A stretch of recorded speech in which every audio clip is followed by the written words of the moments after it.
believe that the Fed should operate independently from him? The president has made it quite clear he thinks Jerome Powell is bad at his job, and the president has made it quite clear, as have many economists, by the way, that interest rates should be lowered, and they should have been lowered a long time ago. But does he believe in the independence of the Fed, Caroline? He has, and he said that many times. Does the president believe that Jay Powell should go to jail if he lied about Eamon, you're yelling out a question that's being asked in a different way, but it's the same exact question as we just answered, and I just answered it. We'll let the Department of Justice determine that. Caroline, is the president taking airstrikes off the table in Iran, and does he believe there's a potential path to end the protest there without military action?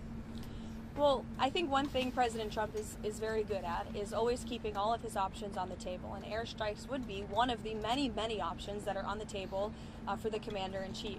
Diplomacy is always the first option for the president. He's told all of you last night that what you're hearing publicly from the Iranian regime is quite differently from the messages the administration is receiving privately. And I think the president has an interest in exploring those messages. However, with that said, the president has shown he's unafraid to use military options if and when he deems necessary, and nobody knows that better than Iran. Go ahead, Jim. Steve Witkoff talking to the Iranians at the moment. I understand that Steve Witkoff will continue to be a very important player in diplomacy with respect to Iran. Trump has confidence in Delcy Rodriguez? I think the last week has shown that the president made the right, realistic assessment of what needed to take place in Venezuela at this moment in time. And the interim authorities and Delcy Rodriguez and her team have been very cooperative with the United States and the president and his team, as evidenced by the massive energy deal that the president was able to cut with the interim authorities, their commitment to release Venezuelan political prisoners, which we also saw last week. So we've seen a great level of cooperation, and the president expects that to continue. Go ahead, sorry. And how soon does he want to see elections in Venezuela?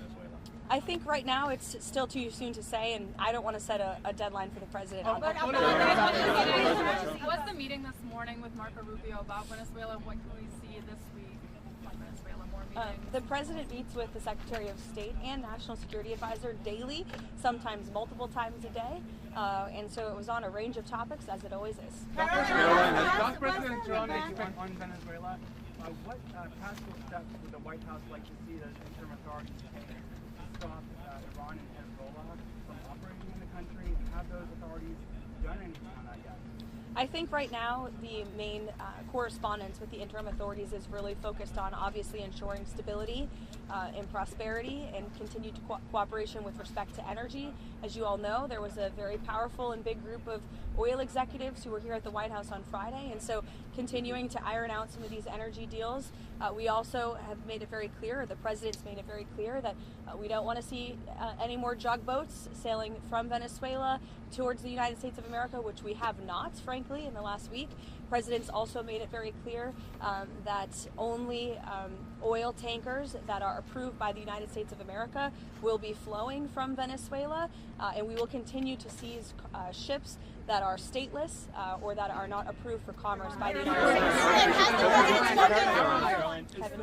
Back to Iran, is the objective in these discussions with Iran still complete denuclearization, or what else is the president looking for as he, engages in these discussions? Well, he's made it quite clear he certainly doesn't want to see people being killed in the streets of Tehran, and unfortunately that's something we're seeing right now. Caroline, has Witkoff spoken with Iranian officials? I'll get to you, don't worry. Has Witkoff spoken with Iranian officials today, and has President Trump spoken with Elon Musk about the internet situation there as well? I understand he has spoken to Elon about that, yes. He talked to all of you about that on the plane last night. What was your first question, Kelly? Has Witkoff spoken with Iranian officials today? Could you give any updates on those conversations? I haven't spoken with Mr. Witkoff today about that, but we can certainly get you an answer. Archbishop Coakley is here. President yes, Trump is meeting with Archbishop Coakley. Of great interest to you, I'm sure. Absolutely, and they may be speaking as we're speaking. Can you give us a preview of what they'll be talking about, or will there be a readout as well after they're done of what they discuss? I can see if the president will provide you a readout. How's that? Yep, sounds good. And also, President Trump, has he seen the video put out by Jerome Powell on Sunday? And if so, what's his reaction?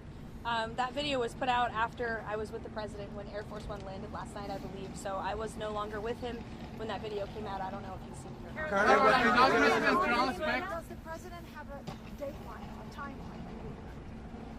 No, he has not set a timeline, but it's definitely a priority for him. She's asking about Greenland, and I think the president was very clear last night. He said that he wants to see the United States acquire Greenland because he feels that if we do not, then it will eventually be acquired or even perhaps hostilely taken over by either China or Russia, which is not a good thing for the United States or for Europe or for Greenland as well. Let's not forget, it would not just be in the best interest of the United States, but perhaps it would be in the best interest of Greenland as well to be part of the United States and protected by the United States. I can't even finish my answer. Everybody's screaming. Go ahead, Monica. Caroline, what did the president mean the last night when he said that Iran had called to negotiate and that there may be a meeting that is set up?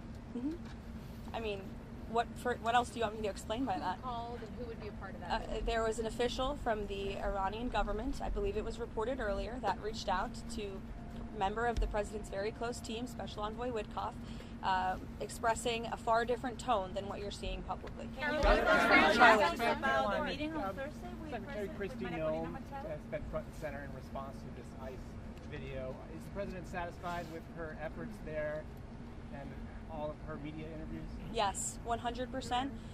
President Trump and I actually spoke about this last night and how Secretary Noem is doing a phenomenal job, not just securing the border, which she and the president did together in record time, but also in defense of the brave men and women of ICE who put on a law enforcement uniform every single day to protect our communities and to protect all of you and every American, regardless if they are Democrat or Republican.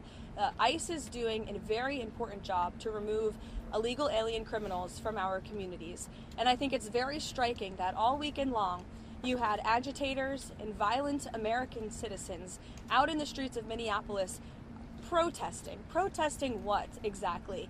Apparently they are protesting the removal of heinous murderers and rapists and criminals from a city that I can guarantee you, when you look at the list of the illegal criminals that ICE is removing from our communities every day, not a single person in those protests and not a single person standing here that works in the mainstream media in Washington, D.C. would want those individuals in your neighborhood, in your community, around your children and around your families. Wow. ICE is doing an incredibly important job that's not just important to our homeland security, but our national security. And this administration will continue to stand wholeheartedly by the brave men and women of ICE, including that officer in Minneapolis who was absolutely justified in using self-defense against a lunatic who was part of a group, an organized group, to interject and to impede on law enforcement operations. And it's disgusting what we have seen from the left.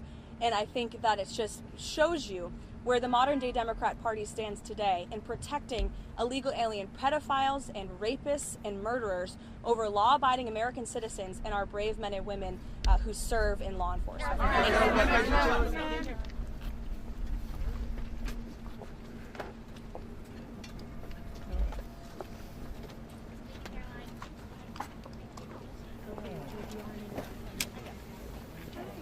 President Trump meeting Corina Machado on Thursday. Thank you. Are you expecting to get the Nobel Prize?